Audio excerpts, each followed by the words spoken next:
Just waiting for the live stream to start getting updated across channels. Do give us a minute.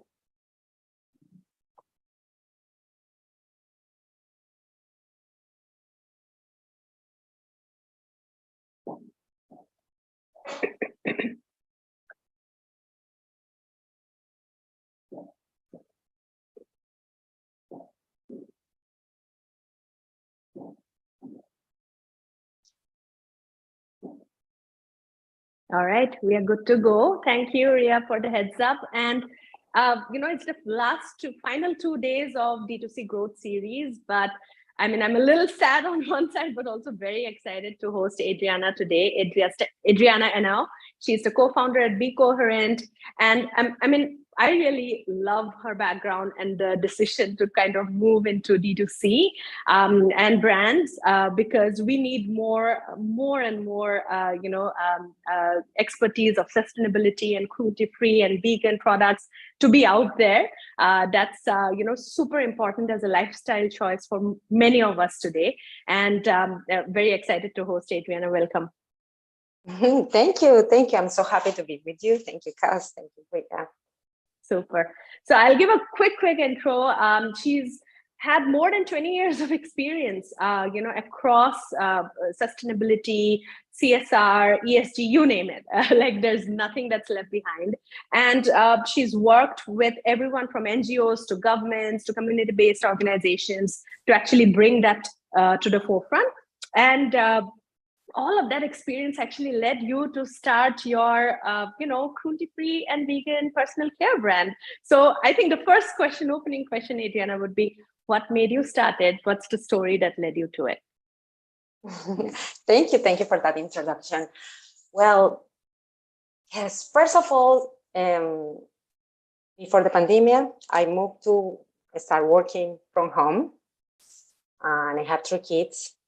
And I've been always very conscious about what they use, healthy products for their personal consumption, for their nutrition in general. And I start being more aware of the quantity of plastic that we were generating in our daily base. Yeah. Before I knew it, of course, everyone, but then oh my God, we really need to make a change in our shampoo and in our daily routines in order to start reducing our plastic consumption. And then I started looking for different brands, plastic-free, different options. And first I found the shampoo and the conditioner bar. And I thought, wow, that's excellent. And I started purchasing different brands for all over the world. But I wasn't very happy about the performance.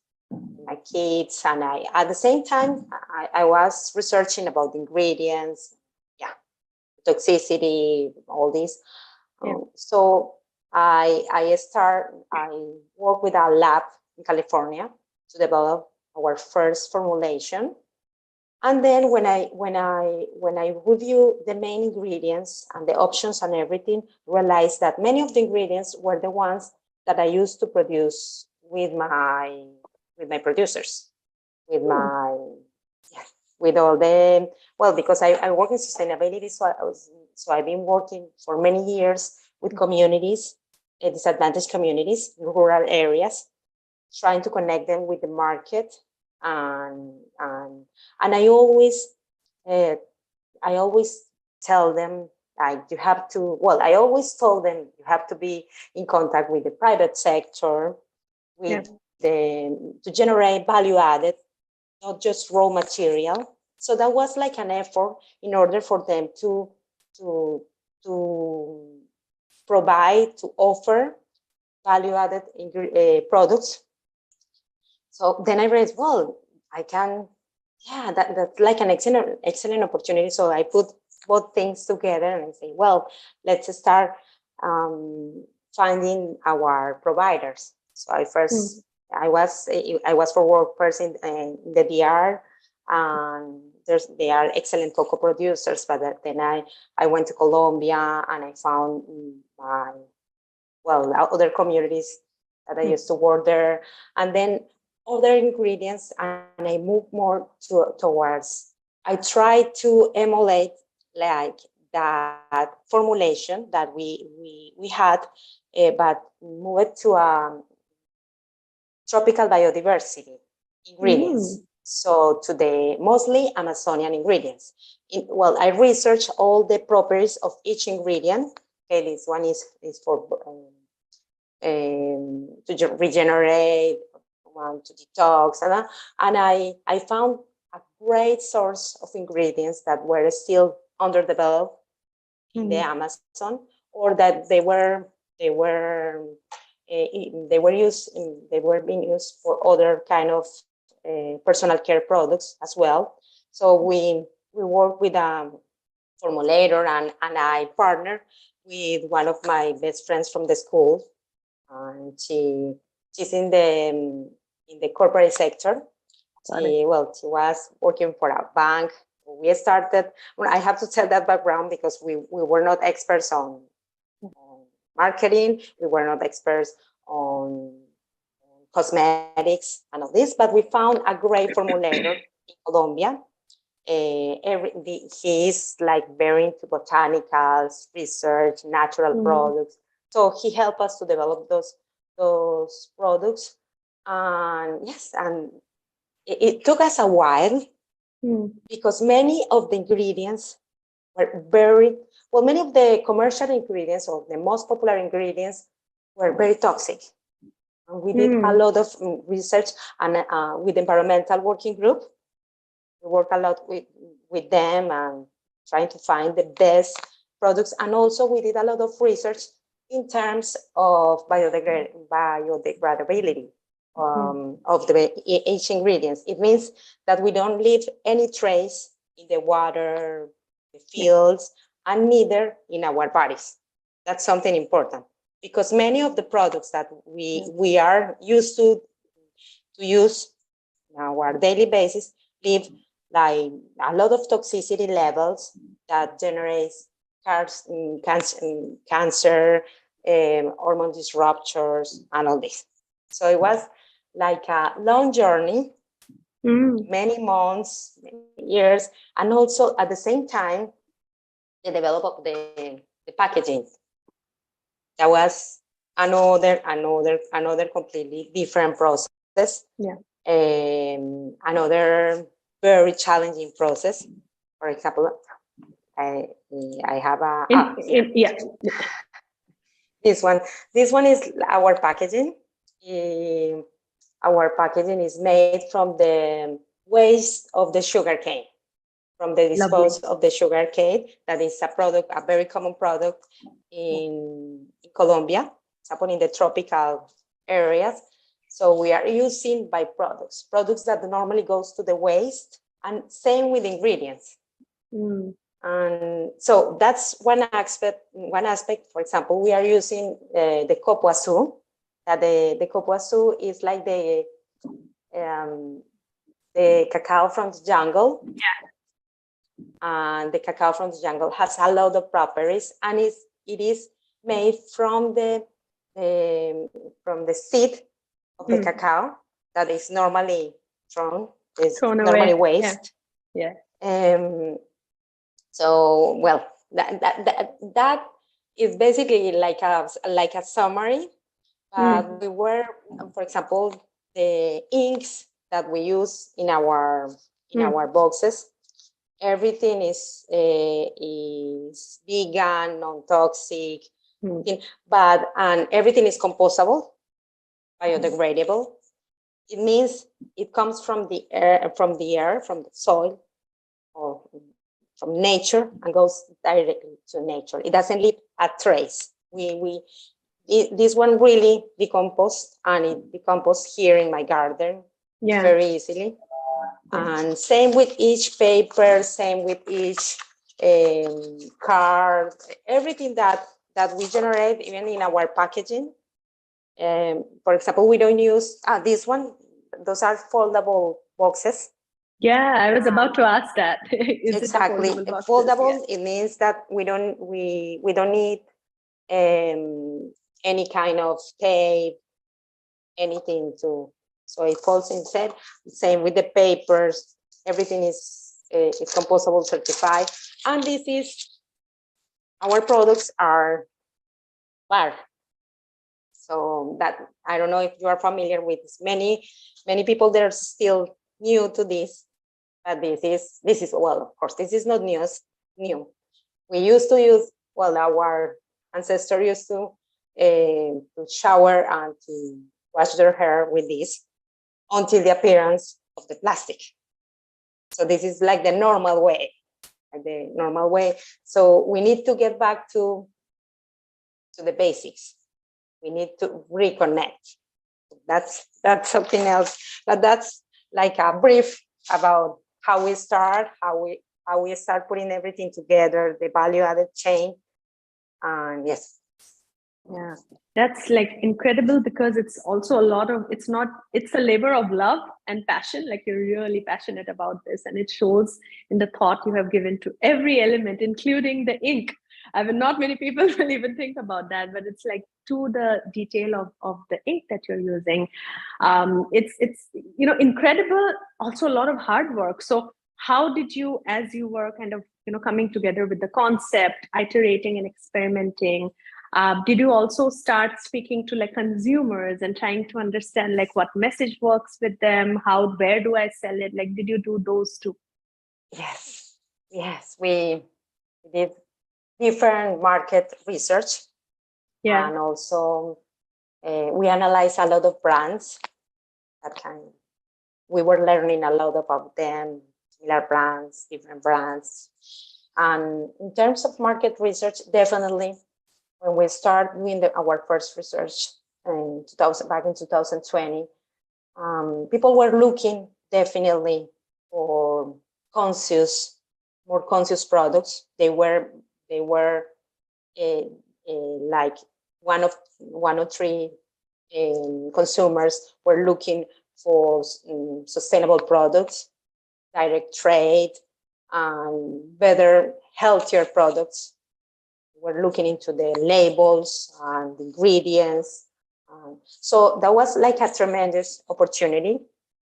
And also the personal care started to grow enormously at the same time.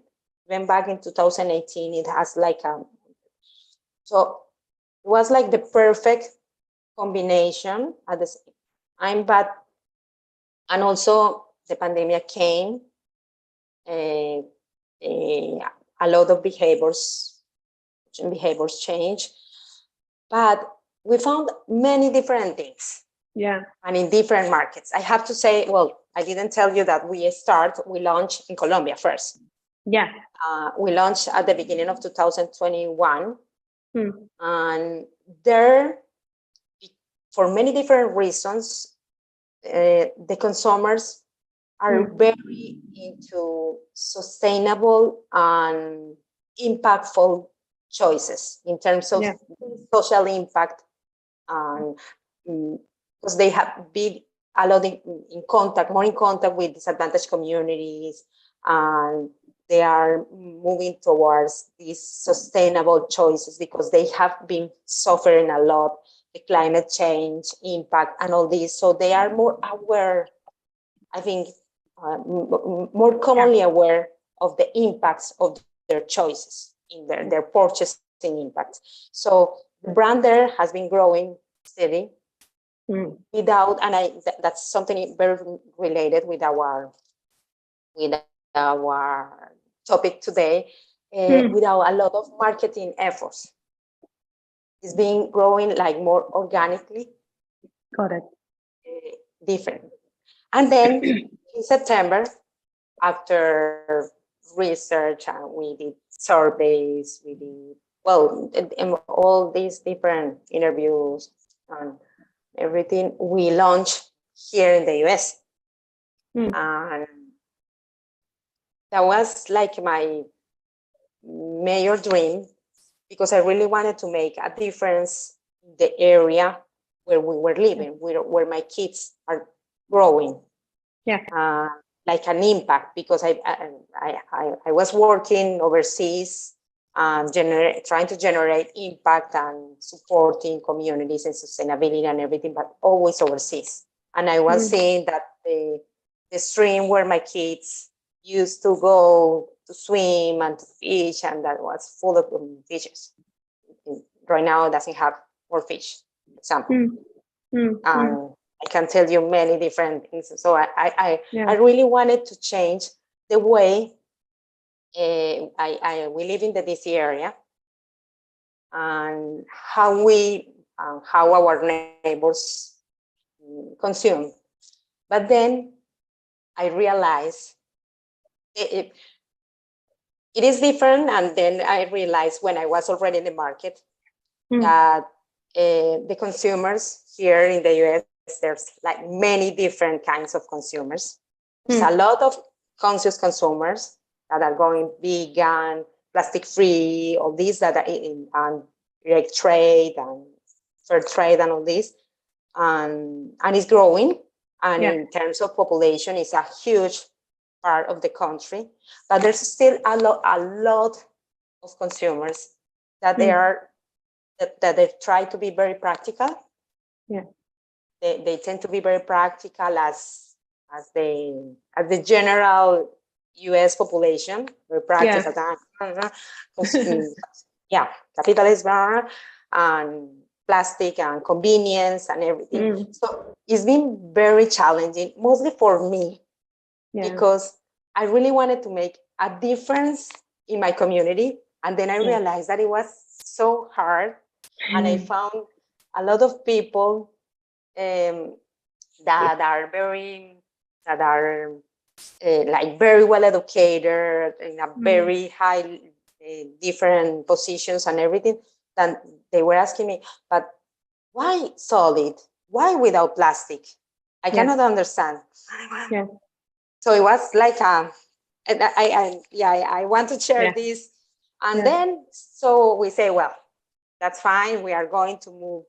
We are going to start working with other areas, with other regions that are more like aware. Right now, they are a lot more, in another situation in terms of conscious consumers, like the other coast, California and everything. Because at the beginning, we found that we were having a lot of sales in the other coast, not that much in here. That was something else that I wasn't expecting. And at the beginning I was, oh my God, I cannot believe this is happening. And it is been growing slowly here. People is changing here and there, trying the product, but it's been harder. It's still a long process. That is, that's something interesting. No, as you were talking about it, like, it basically, when a market is already educated about a problem, it's like organic and it's faster. And when you have to kind of educate a market about the problem, it has its own set of, things or challenges that it comes with. But you also sell on Amazon, which is the marketplace. And, it's got like all kinds of products and, it's like crowded. How do you stand out as a brand with meaning, on a marketplace like Amazon? How has been your experience on it? I have to admit, and I told them that I didn't want at the beginning. I was very reluctant to sell on Amazon. No, I'm going to do it because I see the Amazon Prime card passing through my door like 10 times a day. I say, no. Because we are carbon neutral, so we compensate all our emissions. We are really focused, and we do the shipping in a different way and everything, very conscious way. I say, no, this is not the way we want to go. But then I start learning, becoming more aware about that. If you want to make a change, you need to be there. You need to be, if you really want to generate an impact. And Amazon is huge, and they are trying. They are trying a lot, with different certifications, with different, they are changing. Yes, and I have to admit, and I'm very thankful about that, not just for my brand, because yes, it is like a minimum, but in general, the effort that they are doing, because they are huge, and the capacity also that they, for example, in case when I wake up in the morning, I say, and I see their emails, and I know that they are shipping at 2, 3 a.m., sending to from different warehouse in the US to different locations. And now we are starting in Canada and in Mexico. And because they have that logistics, they can sell with a lower environmental impact, because they have closest warehouse to the, and so I know when I send my products, I know that from there they send it to different locations, and I know that if I sell in Texas, they have a warehouse, so that's why they send that fast, and the impact start, the environmental impact that I'm very worried to start, and the same with packaging. So I work. Okay, those are the boxes that we use. We use recyclable, and they have been paying attention to all these details.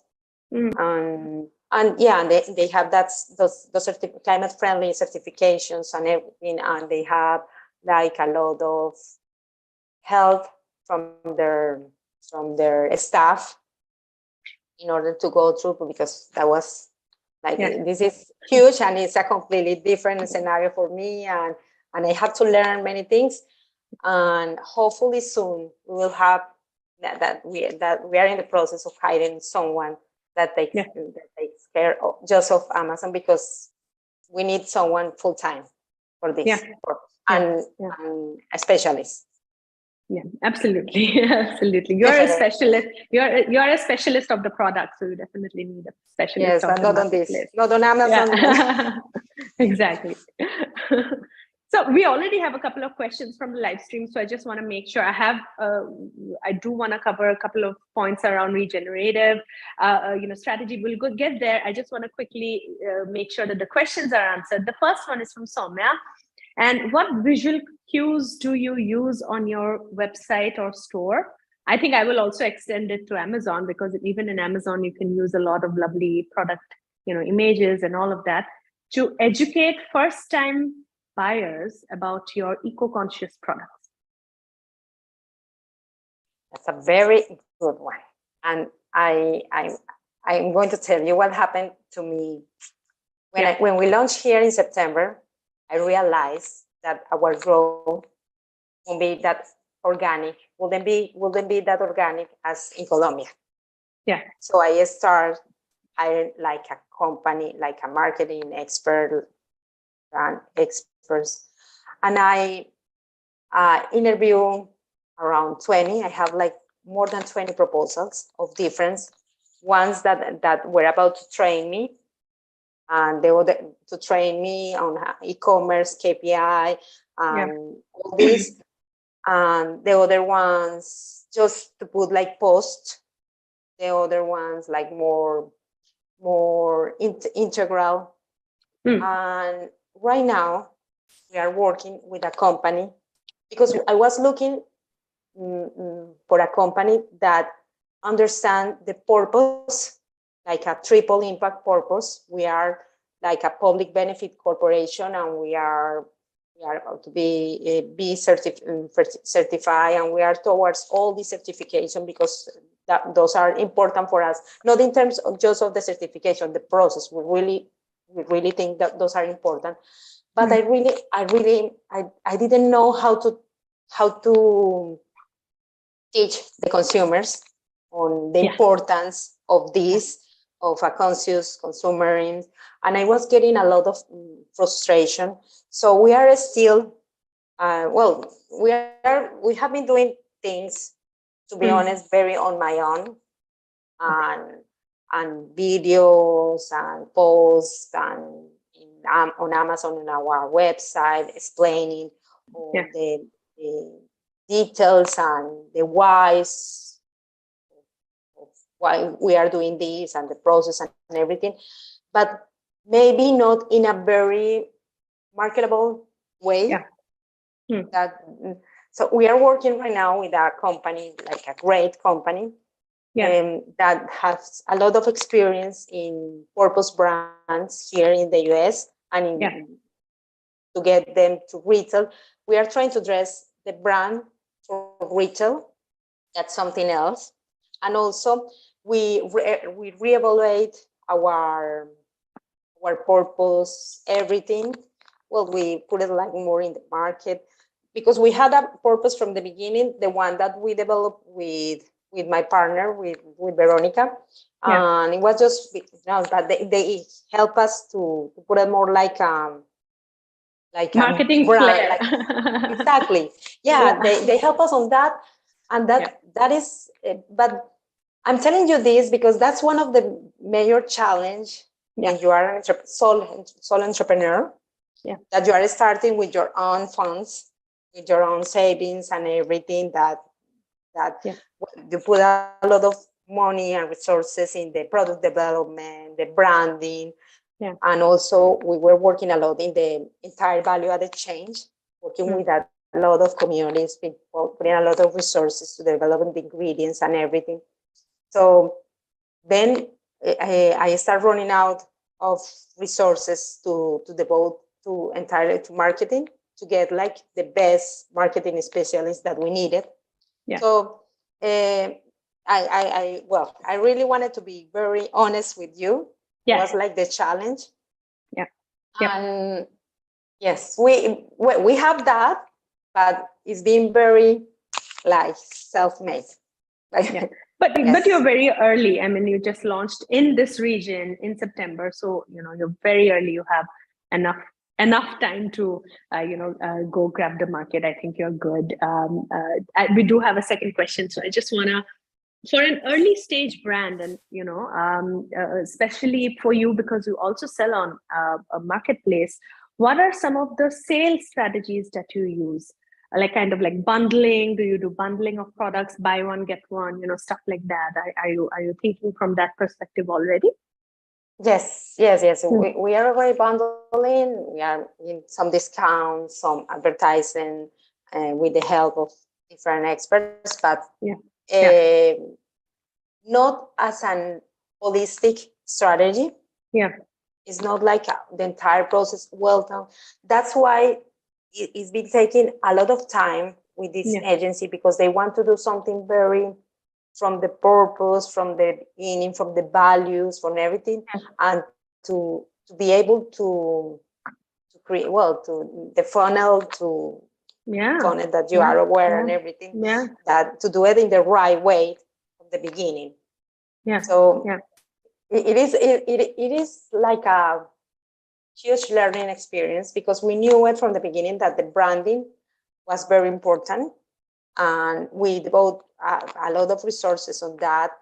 But at the same time, it was hard to find like that expertise all together, like the branding, the marketing, and purpose, and e-commerce, everything all together, because sometimes you tend to do everything with different providers, and it doesn't show that well integrated. Very true. So we thought, okay, hold on, we are going to keep doing a little bit here and here, and we have been growing. We are selling. I'm very thankful for our sales. The different platforms, and I cannot complain. I know we have a lot of goals, and for example, I'm very, very happy because today we are starting in Spain in 4 different stores. We are launching in Spain. Congratulations. I wake up very early at the Spain time. Because, congratulations.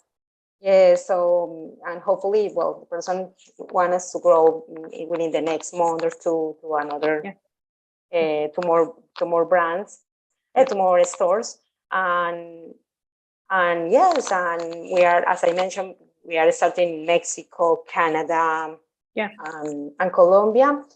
But it's been, learning all the time, learning about the markets, about the consumers, how to do this and how to. And for example, I was working on the website on for the Mexico in Amazon, and it has to be completely different. Even though I speak Spanish, it's different than the one in Colombia, the approach and everything. And of course, Canada still is different than the US. So that kind of information, that's why you guys are experts, and we need more experts like you to help us and to do like kind of partnerships to grow our brands. Thank you so much for saying that, but you've come a long way. I have one final question. I know we're extending beyond time, but I can't let you go without asking, because I read about it, regenerative process in your business model, right? And it's very interesting. I haven't really dig down, into too many brands actually talking about it as a part of their brand or rather their business philosophy. So before we close for the day, I think a quick, what impact does it, how did you integrate it into your business model, and what impact does it have, environment and social, all of that? Thank you for asking that question. I was letting that the most important thing, the core of our brand. Well, regenerative, it means like not to be sustainable. Sustainable is just to sustain, leave the things. We need, right now, we are at the point that we need to get back. We need to restore our planet, our bodies, our relationships.